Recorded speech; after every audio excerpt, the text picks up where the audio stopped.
அஸ்ஸலாமு அலைக்கும் வரஹ்மத்துல்லாஹி வபரகாத்துஹு. ஸோ லாஸ்ட் வீடியோல நீங்க எல்லாரும் குரான் எடுத்து பார்த்துருப்பீங்கன்னு நான் நம்புறேன் இன்ஷா அல்லாஹ். ஸோ லாஸ்ட் வீடியோல நம்ம எதிரே நின்று ஷைத்தான் எந்த அளவுக்கு நமக்கு சேலஞ்ச் கொடுக்குறாங்கிறத நம்ம பார்த்தோம்.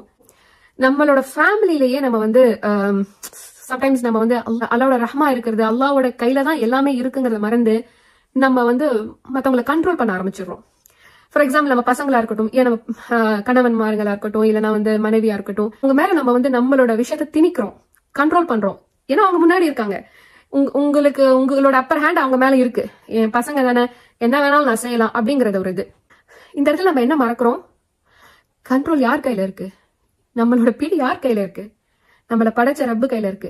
நம்ம பசங்களா இருந்தாலும் சரி, நம்ம கூட பிறந்தவங்களா இருந்தாலும் சரி, தாய் தந்தையா இருக்கட்டும், கணவனா இருக்கட்டும், மனைவியா இருக்கட்டும், அவங்க எல்லாரோட கண்ட்ரோலும் அல்லாஹ் கிட்ட இருக்கு. நம்மளோட இது என்ன? அல்லாஹ் என்ன சொல்லியிருக்கா? ஜிக்ருல்லா, அல்லாவோட நினைவை சொல்லுங்க, அல்லாவை ஞாபகப்படுத்துங்க, ஒவ்வொன்றையும் ஞாபகப்படுத்துங்க. அதுதான் நமக்கு வேலை. அது பண்றதும் நம்ம துவா செய்யறதுதான் நமக்கு வேலை. நம்ம சொல்லலாம், ஆனா அந்த இடத்துல என்ன ஆகுது? நான் சொல்லி நீ ஏன் செய்யல அப்படின்னு அந்த இடத்துல நம்ம கோவப்படுறோம். கோவம் மன அழுத்தம் ஆகுது. அது உங்களுக்கும் ஸ்ட்ரெஸ் ஆகுது, நமக்கு ஏத்தாப்புல இருக்கிறவங்களுக்கும் ஸ்ட்ரெஸ் ஆகுது. ஒரு நல்ல கணவன் மனைவிக்குள்ள இருக்கிற ரிலேஷன்ஷிப் அந்த இடத்துல கெட்டு போகுது. ஏன் இத்தனைக்கும் அது நிறைய பார்த்திருக்கோம். அது விவாகரத்து, டிவோர்ஸ் வரைக்கும் கொண்டு போய் நம்ம விட்டுருக்கிறத பார்த்திருக்கோம். நான் சொல்லி நீ கேட்கல, நீ ஏன் பண்ணல அப்படின்னு. அதே மாதிரி பிள்ளைங்க பெத்தவங்களை விட்டு ஓடி போறதையும் நம்ம பார்த்திருக்கோம். ரொம்ப திட்டுறாங்க, ரொம்ப அடிக்கிறாங்க. இதெல்லாம் எதனால? கண்ட்ரோல் நம்ம கண்ட்ரோல் ஒருத்தவங்க மேல எடுக்கும் போது அது எந்த அளவுக்கு ஆபத்தானது, எந்த அளவுக்கு மன அழுத்த டிப்ரெஷன்ல கொண்டு போய் முடியுங்கிறது நமக்கு வேணா தெரியாம இருக்கலாம், ஆனா நம்ம கூட இருக்கான் ஷைத்தானுக்கு தெரியும். அதனால நம்மள கண்ட்ரோல் பண்ண வைப்பான். எப்படி அவனோட வஸ்வாசால நம்ம அல்லாஹ்வை தெரியலனா எப்படி அவனோட கண்ட்ரோல்ல நம்ம மாட்டிட்டு இருக்கிற மாதிரி அவனும் கண்ட்ரோல் பண்றதுக்கு நம்மள ட்ரை பண்ணுவான். நம்ம மத்தவங்களை கண்ட்ரோல் பண்றதுக்கு ட்ரை பண்ணுவான். அதுக்கு ஒரு அருமையான எக்ஸாம்பிள் பாத்தீங்கன்னா, நபிகள் நாயகம் ஸல்லல்லாஹு அலைஹி வஸல்லம் தனக்கு மிகவும் பிடித்த மகள் யாரு? ஃபாத்திமா ரலியல்லாஹு அன்ஹா. அவங்கள பார்த்து சொல்றாங்க, யா ஃபாத்திமத்து பின்த் முஹம்மத் ஸல்லல்லாஹு அலைஹி வஸல்லம் இத்தகில்லாஹ், அல்லாஹ்வை பயந்துக்க. ஏன்? நாளைக்கு மறுமையில நீ அல்லாஹ் முன்னாடி நிக்கும் போது என்னால எதுவும் செய்ய முடியாது.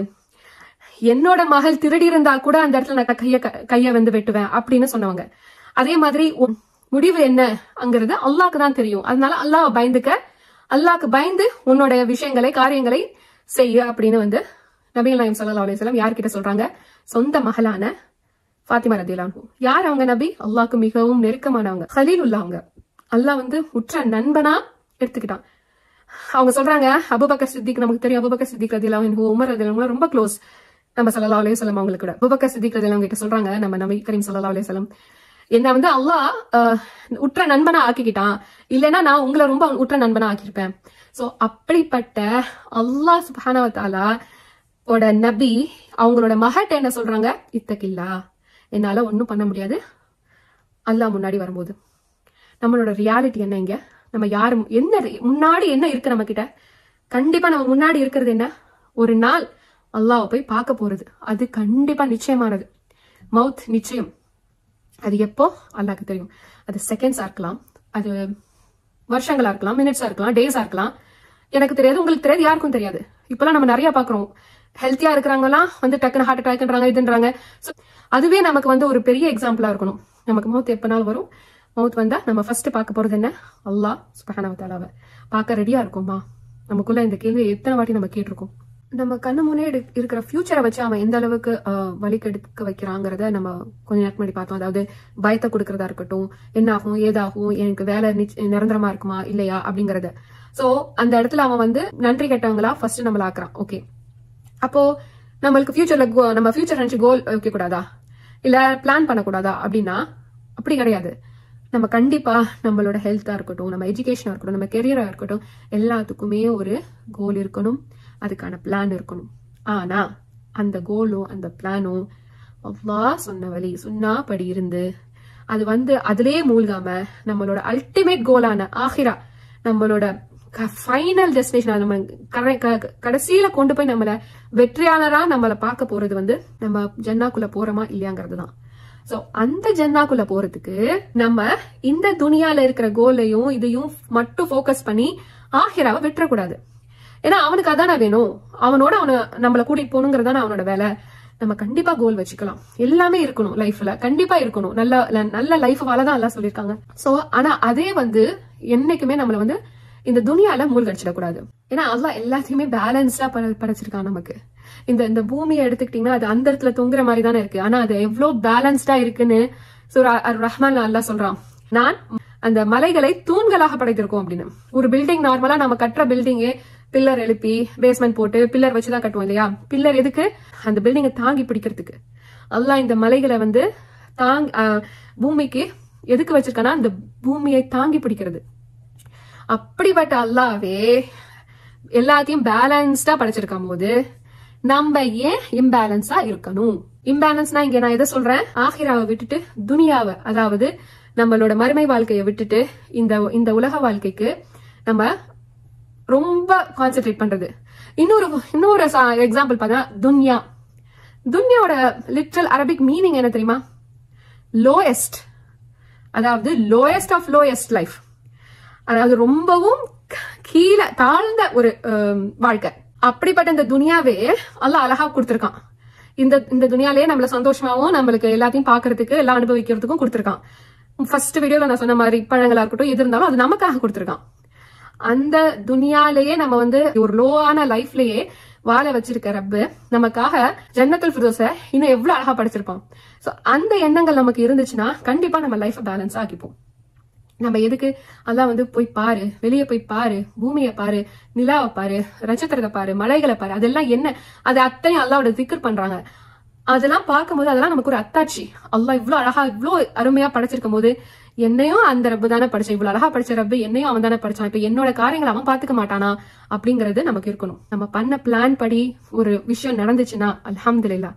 அதே மாதிரி நம்ம பண்ண பிளான் படி ஒரு விஷயம் நடக்கலன்னா 2 அல்ஹம்துலில்லாஹ் சொல்லுவோம். நம்ம ஏன் இந்த இடத்துல அல்லாஹ்வோட பிளான் படி நடக்குது. யாரோட பிளான் பெஸ்ட்? அல்லாஹ்வோட பிளான். சோ நமக்கு எது நல்லதோ கண்டிப்பா அதுதான் நமக்கு அல்லாஹ் கொடுப்பான். சோ அந்த மாதிரி அல்லாஹ் அப்படி இருக்க சொல்லல, நம்மள ஒரு மீனிங்ஃபுல்லான ஒரு பர்பஸ்ஃபுல்லான லைஃபை தான் அல்லாஹ் வாழ சொல்லியிருக்கான். ஒரு அர்த்தமுள்ள வாழ்க்கையை தான் அல்லாஹ் வாழ சொல்லியிருக்கான்.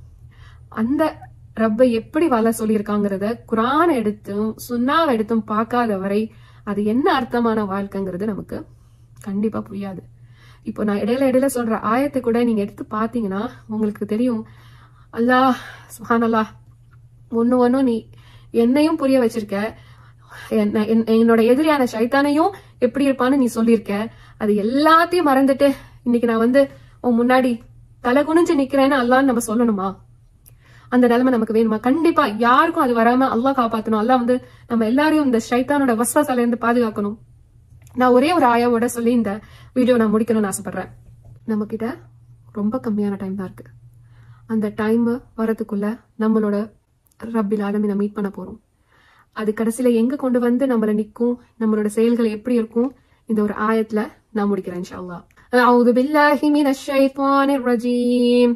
யுனப்பஉல் இன்சானு யௌமஇதின் பிமா கத்தம வ அக்கர். இதோட அர்த்தம் என்ன? அந்நாளில் மனிதன் முற்படுத்தி அனுப்பியதையும் உலகில் பின்விட்டு வைத்ததையும் பற்றி அறிவிக்கப்படுவான். நம்ம இந்த உலகத்துல என்ன செஞ்சிட்டு இருந்தோம், என்ன பண்ணிட்டு இருந்தோங்கிறத அல்லாஹ் அந்த நாள்ல அறிவிக்க போறான். நம்மளோட செயல்களை நம்ம சரியா பண்ணிப்போம். இந்த ஆயத்துக்கான டீப்பான அர்த்தத்தை டைம் இருந்தா நீங்க எடுத்து பாருங்க. இதோட டீப்பான அர்த்தத்தை பார்க்கும்போது கண்டிப்பா நம்ம செயல்களை சரிப்படுத்திக்கிட்டு அல்லாஹ் நம்மளை நேர்வழிப்படுத்தணும்னு, விரட்டப்பட்ட ஷைத்தான் இருந்து அல்லாஹ் நம்ம எல்லாரையும் காப்பாற்றணும்னு துவா பண்ணிட்டு இன்ஷா அல்லாஹ். அஸ்ஸலாமு அலைக்கும் வரஹ்மத்துல்லாஹி வபரகாத்துஹு.